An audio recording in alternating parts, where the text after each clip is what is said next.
नमस्कार दोस्तों। पहले आप सोचते थे कोई कर्मचारी, कोई छोटा अधिकारी कोई गड़बड़ करेगा तो आप जाके कलेक्टर से शिकायत करोगे। कलेक्टर नहीं सुनेगा तो आप किसी दूसरे से शिकायत करोगे। कोई नफरत फैलाएगा, हिंसा करेगा, हिंसा करवाएगा, साजिश रचेगा तो आप जाके सरकार में बैठे सेक्रेटरी से शिकायत करोगे, कमिश्नर से करोगे, कलेक्टर से करोगे और दूसरे अफसरों से करोगे। यानी एक के ऊपर एक हायरार्की, संस्थाएं और तमाम चीजें। और जब कोई नहीं सुनेगा तो आप अदालत चले जाओगे, अदालत में शिकायत करोगे। लेकिन यदि नरेंद्र मोदी भारतीय जनता पार्टी आरएसएस की सरकार बन जाए तो भी क्या आप यह कल्पना कर सकते हैं? आज मैं बड़े दावे के साथ कह सकता हूं कि नहीं, बिल्कुल नहीं कर सकते हैं। क्यों? क्योंकि नफरत फैलाने का काम अब आईएएस अफसरों को दे दिया गया है, और वे भी कोई रिटायर्ड आईएएस अफसरों को नहीं, जो मौजूदा पद पर हैं, सीनियर पद पर है। जहां भाजपा के लोग नफरत नहीं फैला पा रहे हैं वहां आईएएस अफसरों का इस्तेमाल कर रहे हैं, तमाम संस्थाओं का इस्तेमाल कर रहे हैं, अदालतों का इस्तेमाल कर रहे हैं और यहां तक कि सुप्रीम कोर्ट तक का इस्तेमाल कर रहे हैं। तो अब आप समझ लीजिए, सेना का इस्तेमाल कर रहे हैं।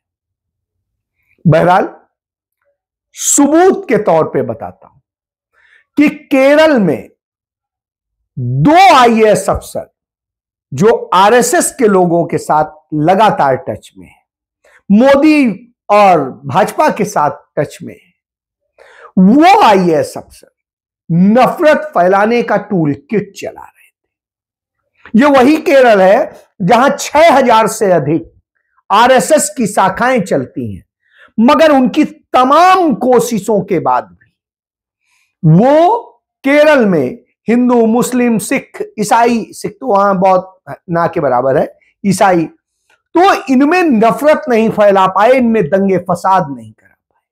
वहां सबसे ज्यादा आबादी हिंदू आबादी है, फिर ईसाई और मुस्लिम है। तो ऐसी स्थिति में तमाम कोशिशें हुई लेकिन ये तीनों नहीं लड़े। यदि मुस्लिमों का औसत कहें तो तमाम राज्यों की मुकाबले वहां ज्यादा है, बावजूद इसके वहां नफरत नहीं फैली, एक दूसरे में मारकाट नहीं मची, तो लब जिहाद नहीं हुआ। तो ये सारा कैसे हो रहा है? उसको पहले भड़काने के लिए कश्मीर फाइल्स बनवाई, जैसे उसी तरीके से केरल फाइल्स बनवाई और नफरत फैलाने का काम किया। वो भी नहीं चला तो अब वहां पर 2 आईएएस अफसर जो पकड़े गए हैं, बहुत सारे और भी हैं लेकिन अभी वो सामने नहीं आ रहे हैं। के गोपाल कृष्णन एक हैं और एक एन प्रशांत हैं, दोनों सीनियर आईएएस अफसर, दोनों हिंदू मुस्लिम के नाम से व्हाट्सएप पे ग्रुप्स चला रहे थे और उनमें नफरत की इतनी सामग्री परोसी जा रही थी जैसे लग रहा था पता नहीं कितना बड़ा धर्मयुद्ध हो रहा हो। न जाने क्या क्या हो रहा है। धर्मयुद्ध सब यही लोग यूज करते हैं, आप जो है चुनाव में देख सकते हैं। इस समय महाराष्ट्र में भी यूज हो रहा है और झारखंड में भी यूज हो रहा है, कहीं घुसपैठिए के नाम पे, कहीं किसी नाम पे, इस तरह से कर रहे हैं। और ये भाजपा के वो बड़े नेता कर रहे हैं, ये देवेंद्र फडणवीस कर रहे हैं, ये अमित शाह कर रहे हैं और खुद नरेंद्र मोदी खुद नफरत फैलाते हैं। आप शिकायत लेके जाएंगे कहां? तो ये लोग यह कर रहे थे। जब इसकी शिकायत वहां के मुख्यमंत्री से हुई और सारी चीजें पुलिस में शिकायत हुई, वहां के लोग जागरूक है, संघर्षशील है, तो जांच हुई तो इन्होंने कहा कि नहीं, हमारे फोन हैक हो गए। और जब इसको व्हाट्सएप से और सबसे पूरी जानकारी आई पूरी जांच में, तो आया कहीं व्हाट्सएप और ये हैक नहीं हुए थे, बल्कि ये खुद जानबूझ के चला रहे थे और कर रहे थे, एक दिन का खेल नहीं था। तो आप समझ सकते हैं कि किस स्तर पर अब ये खेल किए जा रहे हैं। देश की आजादी के पहले जब आईसीएस होता था और देश की आजादी के बाद जब आईएएस होता है, इसके बावजूद आप समझ लीजिए कि यह स्थिति नहीं होती। मैं आपको बताऊं, मेरे नाना भारत का जो दूसरा बैच था आईएएस का, उसमें आईपीएस हुए थे। 1955-56 में वो अलीगढ़ के एसएसपी होते थे। अब आप सोचिए कि उस दौर में भी कभी इस तरह की स्थितियां नहीं हुई। इसलिए मुझे पता है कि इस दौर से लेके अब तक कहीं पर भी यह देखने को नहीं मिलता है। लेकिन आज यह स्थिति हो गई, ऐसे आईएएस अफसर आ गए जो ये कर रहे हैं। इतना बड़ा अपराध क्या हो सकता है कि आप देश में नफरत फैला के उसे तोड़ने की साजिश में हिस्सेदार बन रहे हैं। और यह खेल यही नहीं रुकता है, यह उच्च अदालतों में भी आ जाता है। आपको पता है, उमर खालिद हो और दूसरे उनके साथीगण हो, उनको कई कई सालों से जेल में बंद हैं, जमानत नहीं मिल रही है। क्यों नहीं मिल रही है साहब? उन्होंने क्या ऐसा किया है? यदि अपराध किया है तो सजा दे दीजिए, सजा दे करके भेज दीजिए आप कि हां साहब ये गुनाह किया है। उदाहरण देता हूं, एक लड़की है गुलफिसा फातिमा, जो 9 अप्रैल 2020 से यूएपीए के तहत बंद है तिहाड़ जेल।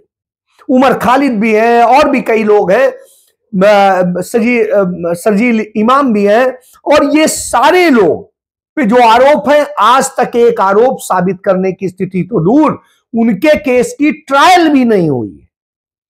और जिस केस की ट्रायल ना हो, chief justice of India Chandrachud कहते रहे हो कि बेल हक है और जेल अपवाद है। लेकिन यहां उल्टा है, यहां बगैर किसी अपराध के आप जेल में रहेंगे क्योंकि आप मुस्लिम हैं और आपने हक की बात की है, आपने उस लड़ाई की बात की है जिसने यह सच पूरे देश को बता दिया कि भारतीय जनता पार्टी, नरेंद्र मोदी, आरएसएस कैसे एनआरसी और सीए एनआरसी के जरिए इस देश में एक घातक खेल खेलने जा रहे हैं। इसलिए आप मूल्य में, क्योंकि आपने सच बोला है। आपको याद होगा किस तरीके से जुबैर को जेल भेजा गया था, क्योंकि वो फैक्ट चेक करता है और सच बताता है। कितने मुकदमे दर्ज कर दिए गए थे, उसको 35,000 रुपए कहीं से डोनेशन आई थी। उस डोनेशन को कैसे मनी लॉन्ड्रिंग करके जो है ईडी ने केस रजिस्टर कर दिया था, वही खेल चल रहा है। तो ये लोग सुप्रीम कोर्ट जाते हैं कि साहब हमारा केस है, हमारे ऊपर कुछ नहीं है, हमें जमानत दीजिए, या हाई कोर्ट को कहिए कि वो हमारे केस की सुनवाई करे। इतने सालों से उनकी एप्लीकेशन लगी है जमानत की, और जमानत पर सुनवाई ही नहीं हो रही। वो छोड़ दीजिए कि जमानत खारिज की या बहाल की, उन्होंने सुना ही नहीं। जज एक, जज दूसरे को, दूसरा जज तीसरे को, तीसरा जज चौथे को, चौथा जज पांचवें को, इस तरह से बार बार तारीख पे तारीख, तारीख पे तारीख। तो जब वो सुप्रीम कोर्ट जाते हैं तो नरेंद्र मोदी की कभी जो है विधिक सलाहकार रही बेलायम त्रिवेदी, और दिल्ली हाई कोर्ट में साजिश फैलाने वाले, नफरत फैलाने वाले, अन्याय के प्रतीक माने जाने वाले सतीश चंद्र शर्मा, ये 2 जज उसको कहते हैं और कहते हैं हम सुनेंगे ही नहीं, केस ही नहीं सुनेंगे, और खारिज कर देते हैं। अब आप सोचिए, यह है, आप कहां जाएंगे? लोग कहते हैं कि राहुल गांधी, कांग्रेस क्यों नहीं ये कर रही? क्या कर सकते हैं आप लड़ने के लिए अदालत जा सकते हैं, आप सुप्रीम कोर्ट जा सकते हैं, आप अथॉरिटीज में जा सकते हैं, आप संवैधानिक संस्थाओं में जा सकते हैं, आप चुनाव आयोग जा सकते हैं, प्रदर्शन कर सकते हैं, और क्या कर सकते हैं? बाकी लड़ाई तो जनता को लड़नी है, उसे खुल के सड़क पे आना चाहिए उनके साथ, वो तो नेतृत्व ही कर सकते हैं। प्रियंका गांधी बड़ा स्पष्ट बोलती हैं और स्पष्ट बताती भी हैं कि किस तरीके से पिछले 10 सालों में भारतीय जनता पार्टी और उनके लोगों ने विभाजनकारी राजनीति की है और इसमें भारी वृद्धि हुई है। जहां सत्ता में बैठे लोगों ने सत्ता पर अपनी पकड़ बनाए रखने के लिए, भय और अविश्वास पैदा करने के लिए विभाजित करने की पूरी साजिश रची है। तो प्रियंका गांधी इसको बड़ा स्पष्ट बताती, राहुल गांधी भी कहते। आप ये सोचिए, लेकिन नरेंद्र मोदी क्या कहते हैं? कि नरेंद्र मोदी कहते हैं कि कांग्रेस भारत को तोड़ने वालों के साथ है, भारत को ये करने कमजोर करने वालों के साथ है, वो तो संविधान खत्म करना चाहते हैं, वो आरक्षण खत्म करना चाहते हैं, उसके विरोधी हैं। तब आता है कि आपने यह कह के अनुच्छेद 370 खत्म किया था कि हम यहां आतंकवाद खत्म कर देंगे, हम इस स्थिति में आ जाएंगे कि भारत सुरक्षित हो जाएगा। लेकिन वो कांग्रेस से सवाल करते हैं, लेकिन उस पाकिस्तान से कहने की हिम्मत नहीं कर पाते हैं कि हमारे यहां आतंकवादी क्यों भेज रहे हो। उससे नहीं लड़ पाते हैं। विदेश मंत्री हमारे जाते हैं, उनके साथ गलबहियां डाल के फोटो खिंचा के चले आते हैं, भारत के हित की कोई बात नहीं करते आतंकवाद खत्म करने के बाद। सबसे ज्यादा आतंकी घटनाएं नरेंद्र मोदी के शासनकाल में हुई है, और वो भी अनुच्छेद 370 खत्म होने के बाद। तो यानी आतंकवाद के जन्मदाता ये, नफरत के जन्मदाता ये, और संवैधानिक संस्थाओं, जांच एजेंसियों को गुलाम बनाने के इसका उदाहरण भी देख लीजिए। जिस समय मतदान हो रहा है झारखंड में, और उस समय ईडी 17 जगह छापे मारती है, कुछ लड़कियां पकड़ती है होटल से और कहती है ये बांग्लादेशी हैं और इन्हें फर्जी तरीके से बॉर्डर से पास करके आई हैं और इनसे वेश्यावृत्ति कराई जा रही। बिल्कुल हम भी कहते हैं। तो आप बताइए, बॉर्डर सिक्योरिटी फोर्स किसके अंडर में है? अमित शाह मोदी के अंडर। सेना किसके अंडर में है? नरेंद्र मोदी और राजनाथ सिंह के अंडर में। विदेश मंत्रालय किसके अंडर में है? जो इमिग्रेशन चेक करता है, सारी चीज चेक करता है, पासपोर्ट चेक करता है, वो एस जयशंकर और नरेंद्र मोदी। तो यानी इन लोगों ने वहां से इस तरह घुसपैठिया पास होने की पूरी परमिशन दी, और इनके लोग वहां की लड़कियों को बरगला के काम कराने के बहाने लेके आते हैं और यहां उनसे देह व्यापार कराते हैं। इसके पूरे सबूत हैं। आप देखिए, जितने देह व्यापार चलाने वाले यानी सेक्स रैकेट चलाने वाले लोग पकड़े गए, वो भारतीय जनता पार्टी के लोग। आप उत्तराखंड में देखिए, अंकिता भंडारी की हत्या हुई थी इसी चक्कर में। कौन था? भाजपा नेता का। आप याद करिए, अभी भाजपा नेता के पकड़े गए, सेक्स रैकेट चला रहे थे, 2 घटनाएं पकड़ी गई। इसके अलावा मध्य प्रदेश में पकड़े गए, भाजपा के ही लोग थे, सेक्स रैकेट चला रहे थे।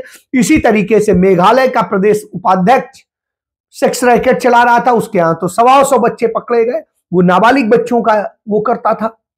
इसी तरीके से तमाम जो पकड़े जाते हैं तमाम राज्यों में। नरेंद्र मोदी के निर्वाचन क्षेत्र वाराणसी में पकड़ा गया भाजपा का नेता, उसके होटल में यही धंधा चलता था। तो ये धंधा खुद चलाते हैं, फिर उन लड़कियों का शोषण करते हैं, फिर उनका इस्तेमाल करते हैं, और फिर विपक्षियों को बदनाम करते हैं। तो यह इनकी नीति है, नियति है। तो आतंकी घटनाओं से लेकर सारे काम ये। तभी राहुल गांधी कहते हैं कि मैं भारत जोड़ो यात्रा के दौरान लव यू कहना सीखा। तो मोहब्बत की दुकान इसलिए खोलनी है क्योंकि हम जब बांटने की जो भाजपा कोशिश करती है, देश को कमजोर करने की कोशिश करती है आपको लड़ा के, तो हमें उससे रोकना है। आपका आरक्षण छीनने के लिए पक्की नौकरियां खत्म करती है, उनकी जगह कॉन्ट्रैक्ट पे रखती है, लिटरल एंट्री करती है और सब करती है जिससे आरक्षण ना देना पड़े। और जहां भर्तियां होनी है वहां पेपर लीक होते हैं। सारे पेपर लीक की घटनाएं रिकॉर्ड तौर पे नरेंद्र मोदी और उनकी डबल इंजन की सरकारों में हुई, और फिर भर्तियां रुकती गई, तमाम बच्चे बेरोजगार हो गए। और आज भी आपकी सोचिए, भर्ती पेपर लीक हुआ था ROARO का, उसकी परीक्षा होनी है तो उसमें फिर से धांधली की तैयारी हुई। एक ही तारीख पे जो सदैव एग्जाम होते हैं किसी भी भर्ती के, तो इसके लिए 2 तारीखें तय की जाती हैं, और जब वहां स्टूडेंट्स जाके इलाहाबाद में लोक सेवा आयोग के, राज्य लोक सेवा आयोग के सामने बैठ के धरना प्रदर्शन करते हैं तो उन पर लाठियां चलती, उन्हें धमकाया जाता है और न जाने क्या क्या। हालात ये हैं कि वहां बच्चे सिर्फ ये कह रहे हैं कि जैसे होता था नियम में वैसे ही होना चाहिए, एक पाली में हो, सारा पेपर वो हो, ईमानदारी से हो, पारदर्शिता से हो। सोचिए, नहीं हो रहा है। ये वही इलाहाबाद है, प्रयागराज है, जहां पर जिसे कहा जाता था कि इलाहाबाद विश्वविद्यालय पूरब का ऑक्सफोर्ड, और यहां से जो बच्चे निकलते हैं वो या विद्वान होते हैं, ब्यूरोक्रेट्स होते हैं, और तमाम जगह जाते हैं, तमाम सेवाओं में जाते हैं। आज हालात बिल्कुल उलट है। आज वहां से बेरोजगार निकल रहे हैं, परेशान निकल रहे हैं, आत्महत्या कर रहे हैं। तो किसने किया है? और रही बात आरक्षण की, तो आरक्षण कांग्रेस ने ही दिया। चाहे 1937 में जब पहली बार सरकार बनी डोमिनियन स्टेट की, उसमें कांग्रेस थी और तब उसने आरक्षण दिया था। और जो मोतीलाल नेहरू जी ने संविधान का मसौदा तैयार किया था उसमें आरक्षण देने की व्यवस्था थी, और जिसे नेहरू रिपोर्ट कहा जाता है। और उसके बाद में जब संविधान सभा बन रही थी उस समय पंडित जवाहरलाल नेहरू ने कहा था कि हमें इनको आरक्षण देना है। पंडित जवाहरलाल नेहरू ने ही अपनी पार्टी के एक उनको सांसद को इस्तीफा दिला के उनकी जगह से संविधान सभा में सदस्य के रूप में भीमराव अंबेडकर को लेके आए थे, और डॉक्टर भीमराव अंबेडकर को उन्होंने प्रारूप समिति का अध्यक्ष बनाया, अधिकार दी, मंत्री बनाया, कानून मंत्री पहला। तो आप समझ सकते हैं। और उसके बाद में संविधान लागू कराया, संविधान की उन सारी अनुशंसाओं को माना।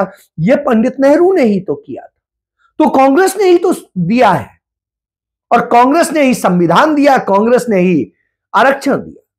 तो स्वाभाविक सी बात है, जो हक देता है, जो आरक्षण देता है, वो क्यों खत्म करेगा? और राहुल गांधी बार बार कहते ही हैं कि पुनर्समीक्षा करके उनके आरक्षण को बढ़ाया जाएगा, संविधान को अपने मरते तक सुरक्षित रखूंगा। इसलिए घबराते हैं, इसलिए झूठ और नफरत परोसते हैं और इस तरह की साजिशें करते हैं। और जब कुछ नहीं बचता तो ED, CBI, income tax, NIA का इस्तेमाल करते हैं, घुसपैठ कराते हैं। यह इनकी साजिश। भारत के घुसपैठिए हैं तो अमेरिका में। डोनाल्ड ट्रंप कह तो रहा है जैसे सत्ता संभालूंगा निकाल बाहर करूंगा। अभी पकड़े गए 2023 में जो 90,000 से अधिक, उनमें 50% गुजराती घुसपैठिए ही थे, बाकी 50% में पूरे हिंदुस्तान के। तो अब आप समझ सकते हैं कि सबसे ज्यादा खतरा किसे है। तो इसलिए ये सारी साजिशें रची जाती हैं, इसलिए चंद्रचूड़ जैसे लोगों का इस्तेमाल किया जाता है और तमाम जजेज का किया जाता है। तो इस खेल को समझिए। राहुल गांधी जो कहते हैं, मोहब्बत की दुकान खोलिए, सब मिल के रहिए और आगे बढ़िए, जीतिए। जय